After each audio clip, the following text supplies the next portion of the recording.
What it do? What's crackin' how y'all doing this wonderful evening? It's your boy Twin Maker. Welcome to the Twin Empire. I'm just coming in to you live and direct. Finna kick it with you for a hot minute. Talking about the old San Francisco 49ers and what's going on this off season. Shout out to Cold World. You know, it's the off season, you know what I mean? Cold world, no blanket. It's literally a cold world right now. I'm here in my state where we got a winter storm warning, so it's gonna be real nice and icy and cold this week. But anyway, back to the topic. I almost forgot it. I'm coming, man, talking to you about 95.7 the game and the great Steiny and Guru. I heard them on the interview today with Mark Ibez or something like that. I don't mean to murder your last name, but Mr. Mark. And they was talking about the Niners and what Mark thought of this season and what he thought of Jimmy Garoppolo, and him and I think it was Steiny had a bet. The bet was about Trey Lance or Jimmy Garoppolo being the starting quarterback in the 2022-2023 season. And Mark had, something to say. He was like, I'm Team Jimmy. Jimmy GQ.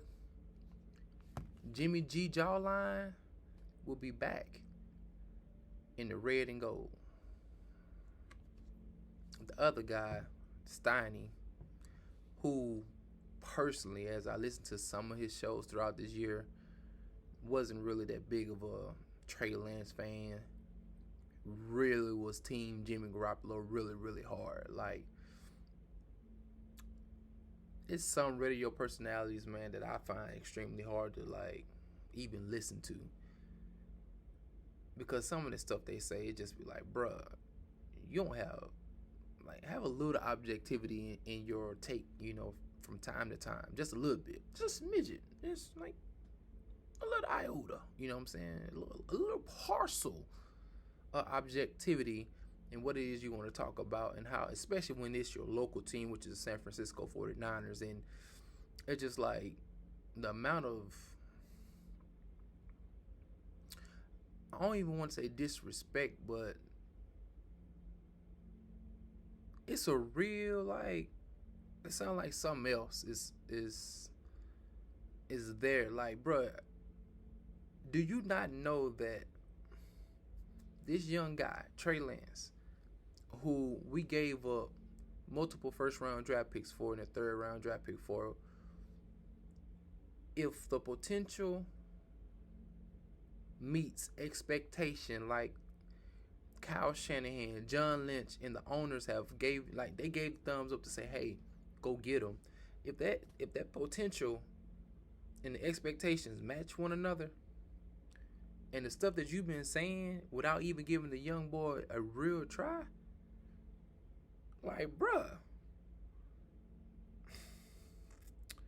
you lucky he'll be a good dude. He'll be a respectful young fella. And despite the words that you said consistently about the young man, he'll probably still come back and do your interviews and not even really pay too much of attention to what you said early on that was just out of pocket. But still, no. Get back to the topic. Just want to go over a few points, man, that I checked out on the show today that he was talking about with Mark Ibanez or Ibinez or something like that. And this was on 95 the game, 95.7 the game. So I want to make sure y'all know that. First thing first, he did, the Mark guy who was the guest on the show of the Stein and Guru show, 95.7 the game. He did make a couple good points, which I will give him props. I don't mind giving man props when props is due. So if you say something that I can say, okay, I can dig it. He said that he was talking about, he was going over the Kyle Shanahan game plan against the St. Louis Rams. He's saying, once again, first he gave Kyle Shanahan some credit. He gave him this poo sandwich, you know what I'm saying? Got some good bread in the middle, there's some in the middle.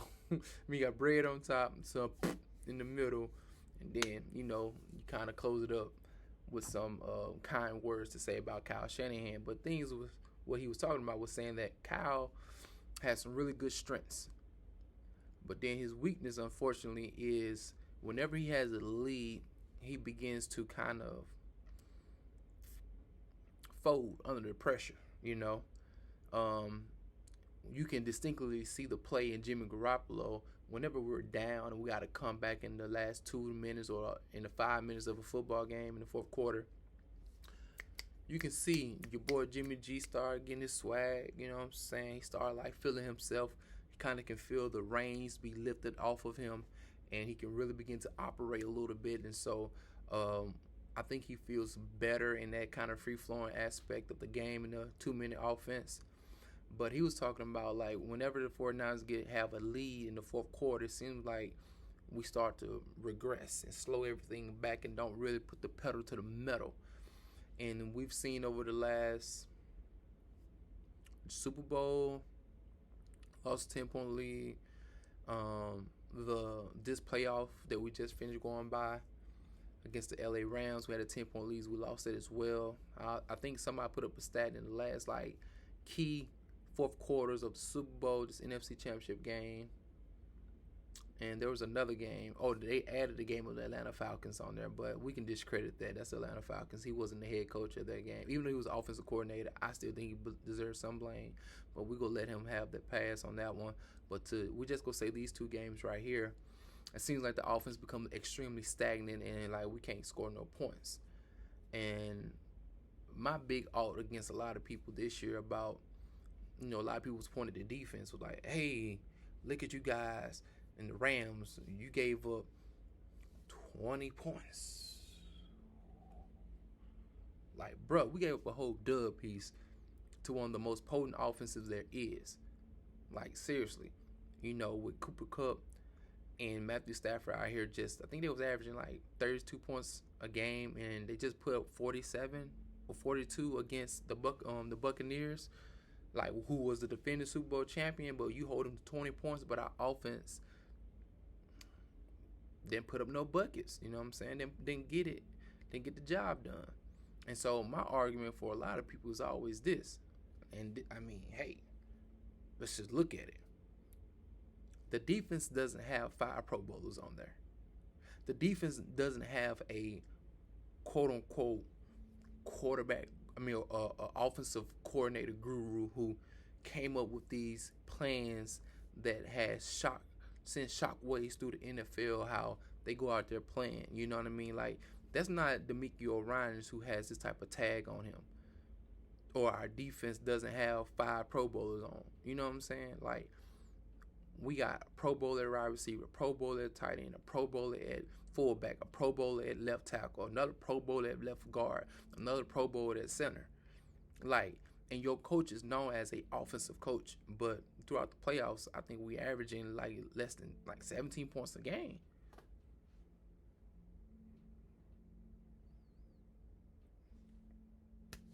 Like, Brody, what's cracking? So when my man was saying that, I was like, I can agree with you. I can kick it. You know what I'm saying? Like, we can sit down and have a cup of tea, because what you're saying, I can really, pick up and put back down, because it's making some sense.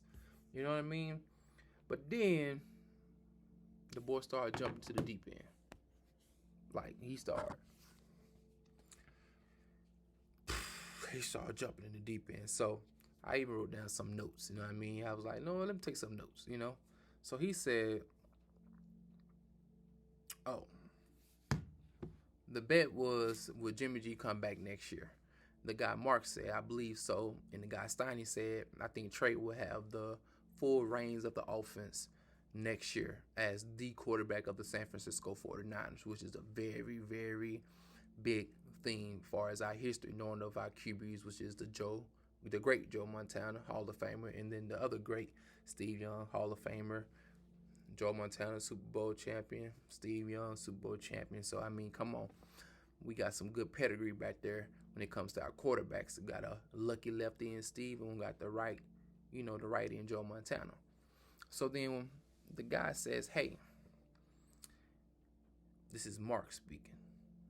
If Trey Lance starts next year, I believe he will have one good game, 2 to 3 bad games, one good game, 2 to 3 bad games. And I don't think that the 49ers would be as good as they were this year. I was like, what? He was like, this guy hasn't played no football. And I'm like, okay, I get that. And then he begins to say he would have a year like the other rookies. And so this was his example. Look at the other rookies and what they have done this past year, the last year. And I was like, bruh, I'm so tired of this argument or this comparison. You have the team in the New York Jets who have been terrible for multiple years and haven't seen the Super Bowl in forever. Joe Namath, like, bruh, dude is like ancient of days. You know what I'm saying? Like, let's keep it real. You have the Jacksonville Jaguars, who have been a subpar franchise for a long time. They were as good maybe like 5 years ago when the boy Jalen Ramsey was like in his second year. They was pretty good, but they went right back to being who we thought they were, which was a bottom feeder of the NFL as far as wins and losses. And so that's where Trevor Lawrence went.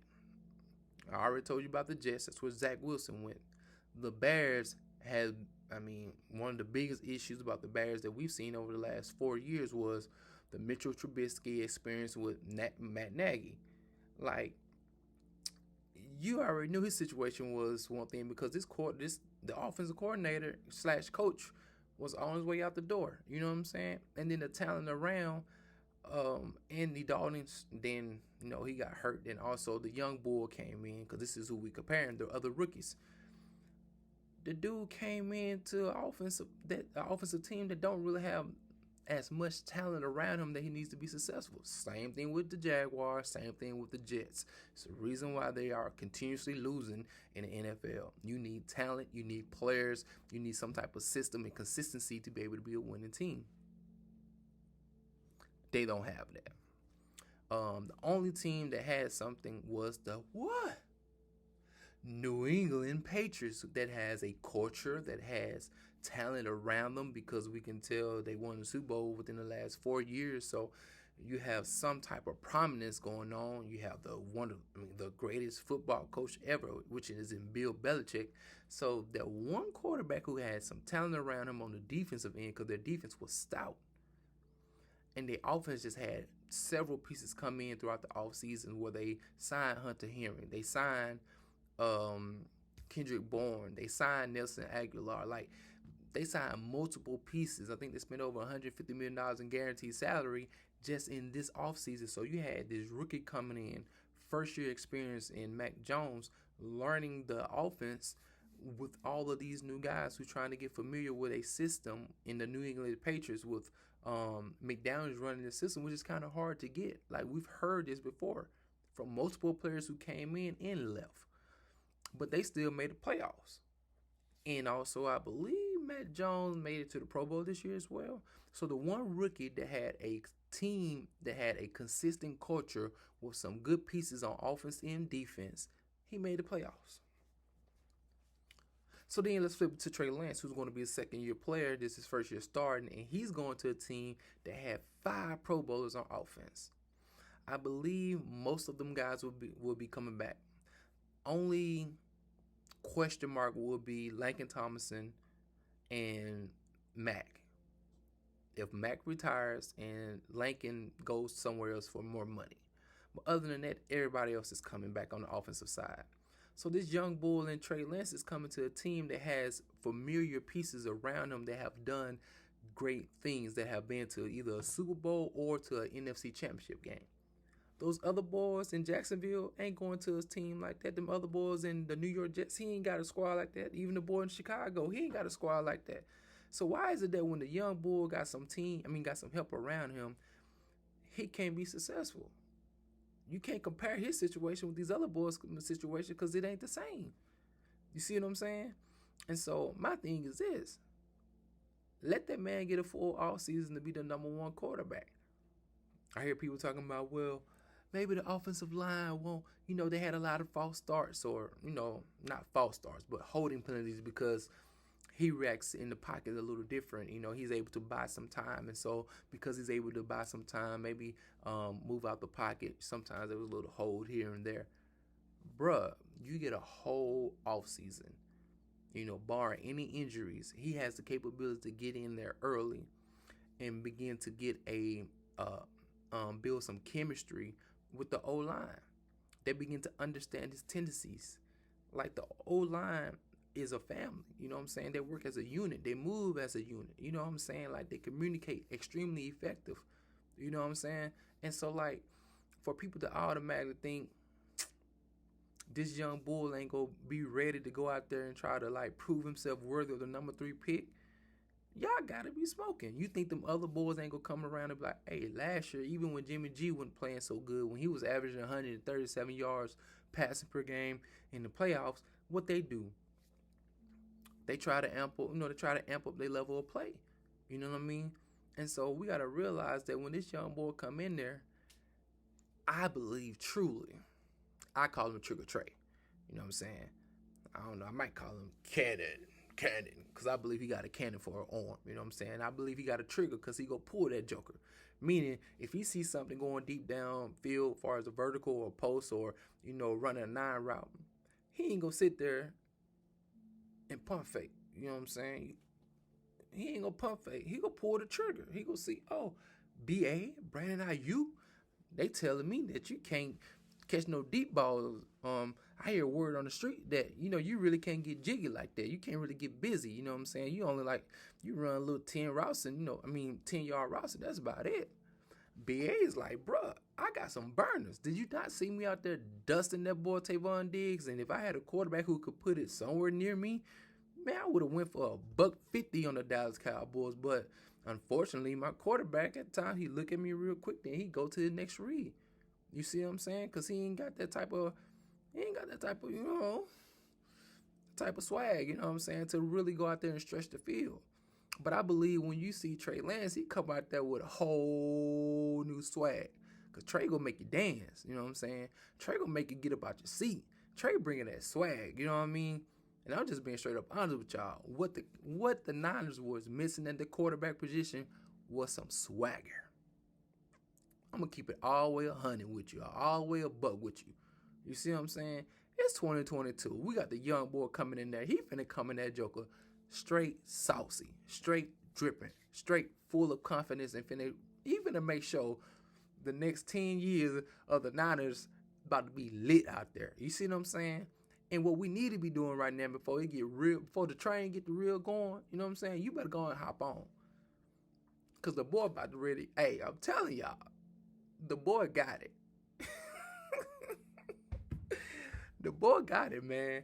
And with the weapons he have around him, with Deebo Samuels, you know what I mean, with George Kittle, with Brandon Ayuk, you know what I'm saying, with a healthy Elijah Mitchell, with, if he comes back, Raheem Mostert, and if we still keep that boy Kyle Juszczyk, Big Juice, man, look, y'all think it's a game. I'm excited.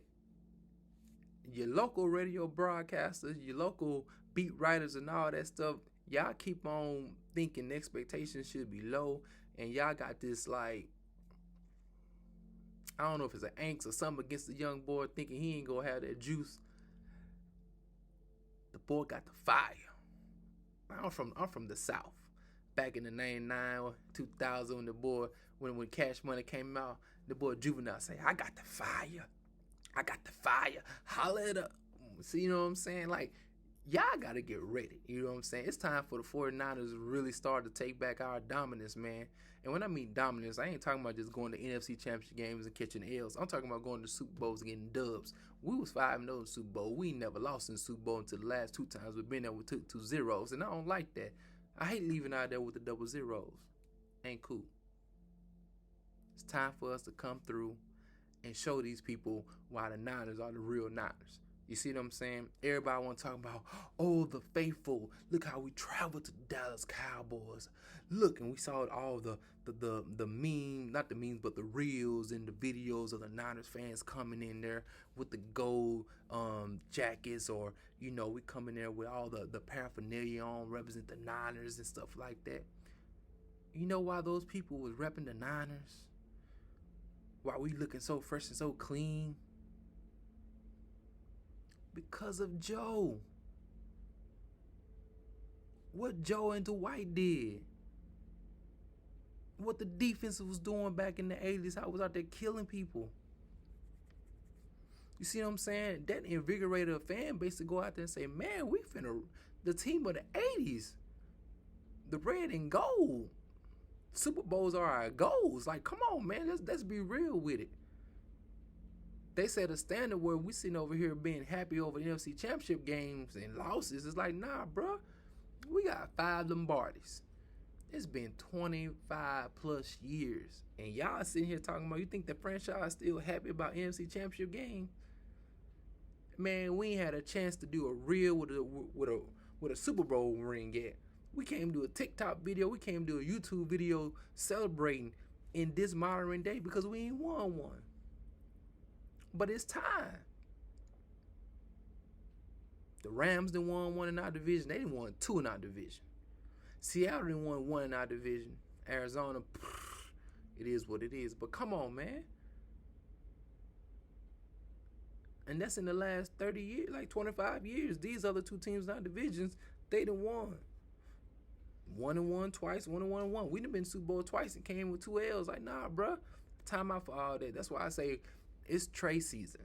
You know what I mean? I think Trey finna really bring that enthusiasm. And what I mean by that is this. There's no disrespect to Jimmy Garoppolo. He did what he could do. He played serviceable. He was a good leader, great teammate. You could tell that his people love him, you know, in the locker room. And we appreciate that. Thank you. Thank you very much.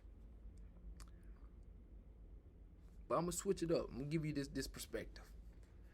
It's this boy in the Bay Area. Little light-skinned dude with like little hazel eyes. Like 6'3", frail looking, you know. Well, once upon a time, he was frail looking, but gained a little weight, you know what I'm saying? He been eating good over the last 10, 12 years. But his name's Steph Curry. And what people fail to realize is that you got this coach by the name of Steve Kerr. I know I'm switching sports, but I'm just bringing an analogy in. So Steve Kerr came from the Greg Popovich tree. And anybody know about Greg, like Popovich's offense is ran a particular way how they do certain things. And so in the NBA over the last 10 years, the pick and roll has been one of the most used play calls in the NBA. But Steve Kerr inherited this boy named Stephen Curry, who could do things that was outside of the playbook, outside of his ability far as Steve Kerr to call different plays in motion offense and pin downs. This boy Stephen Curry has something. He had something a little extra. He had something a little extra sauce. He had some of that extra curry in the DNA. He had a strong gooseneck. You know, when he shot that ball, it's something about he had that like he had a trigger. Not from 15, not from 18, not from 20, not from 24, not from 28, not from 30, but that boy can pull from 35 feet with accuracy. And when he did that in the Bay Area, we all know what happened. Speak on it. We know what happened. This weekend was a perfect example. What did that boy do? He changed the game. Because when he make a three, it ain't like the other players when they make a three. It's something about when Steph makes the three, it's like everybody in the crowd becomes connected, like they just tapped into the same Wi-Fi network, and they all erupt. There's an energy, there's a passion, there's an enthusiasm, there's a fandom, a pandemonium that comes across the screen. You can feel it. As the great Warren Jaworski used to say, he like a force multiplier. Like when he does it, it's transcending. That's special. And you see that with Josh Allen. You see that with a Patrick Mahomes. You see what I'm saying? Like, you see that with a Aaron Rodgers. Like, you see there are certain skill sets that these quarterbacks can do that. It's not saying that what the other guys can do, like a Tannehill or a Jimmy Garoppolo, it's not saying that what they do is bad. It's just saying what these other guys do is next level. And it takes the crowd to a next level. And you telling me we got a chance to hone and cultivate a personality or a person in Trey Lance who could have that type of ability. So this goes out to Kyle Shanahan. Yes, you're a play caller. Yes, you have been coming up with schemes and so on and so forth, or as your time as an OC and as a head coach. But guess what, Brody? There's only so much you can do. But sometimes when God bless you with that number, with that 5, with the Lance, with that Lance, oh, it's time for us to get live. It's time for the faithful to out there to get boogie. Lance gonna make us dance. Lance gonna make us shout. Lance gonna bring that 6th ring. You know what I'm saying? And it's time for us to come through and show out as the faithful. So all the local writers and all the local reporters, man, it's time for us to get our mind right. It's time to hop on board. It's time to support that young fella and try and tell him, hey, you and Kyle got to have this conversation. And Kyle got to let him know, hey, bro, I got to trust you that at certain moments, I got to say, hey, bro, do you. Do what makes you special. Because there ain't nobody who done watched the NBA has seen sometimes Steve Kerr looking on the sideline like this. And that boy Steph, when Steph is feeling it, every now and then Steph may, throw a turnover, or we'll see them dumb passes he do every now and again. But man, when Steph get hot, when Steph having fun, and Steph out there shimmying, and Steph out there hitting the 3-pointer and fade away and just walk away, like when Steph get in his bag, Steve Kerr got to do like this. You got to let that man cook. You got to let that man, there's something inside him that's special. It's something inside of him that's it's, as they would say, man, it's a once in a lifetime talent. You can only try to come through and put that in handcuffs for so long. You got to give that man the confidence to believe in his talents and say, hey, even if you make a mistake or two, I trust the gift that's inside of you to galvanize this whole team. That when they see you out there doing your thing, they're going to be like, hey, bro, we right here. We ain't going anywhere. We right here. And all the fans got to sit there and say, we right here with you, Trey. You see what I'm saying? It's time to get a swagger. You see what I'm saying? It's 2022, baby. It's time for Trey. It's Trey season. It's the Trey era. You know what I'm saying? It's time for him to bring that 6th ring to the Banana Empire. So, let me finish my last little notes. I went on a little rant. But anyway. Oh, I wrapped it all up. Just in that. But so anyway, what I'm saying is this. It's that you see this right. Trey finna come through like a roaring lion in the bay. About to bring that swag. And he ain't number 21. So you know he enthusiastic. You know he gonna be happy. Hey, the first chance he get, if he wants to get beside Debo and Trent Williams, not if, when, he got to be right there with Debo. Bow, bow, bow. Win, lose, or draw. Because if it's in you, bruh, Trey Lance, when that music come on, man, and you ready to go, man, if that gets you hyped, that was get the team hyped, man, hey, don't try to sit there and hide that. Go do your thing. Be confident in who you are, man. Be you. I know you're going to be a respectful young man, and we appreciate that, man, but also do what makes you great. Do what made you go out there and galvanize the Bison and go and get that W. And I know these are grown men. This is the NFL, and I get that. but I trust you got what it takes inside of you, man. So I know I went a little bit long. Thank y'all for tuning in. Make sure you click, like, subscribe, hit the notification button. Type a little comment down there below, man. I'll be sure to get back with you. I appreciate your time. It's the Trey era. It's Trigger Trey season. It's time to get it on. It's trying to get it popping. And remember, Lance gonna make us dance. Lance gonna make us go out and have a fun time. And Lance gonna bring home that 6 ring to once, well, no longer Candlestick, but to Levi Stadium. You know what I'm saying? We're no longer taking L's, you know. We're trying to get there and get these W's. You know what I'm saying? So, hey, it's been my time. I got to go ahead, get some rest, peace, love, happiness, and continue to strive for the mastery in whatever it is that you do. Go out there and be a service of somebody else that may be in need, or even if they're not in need, go be a blessing. Deuces.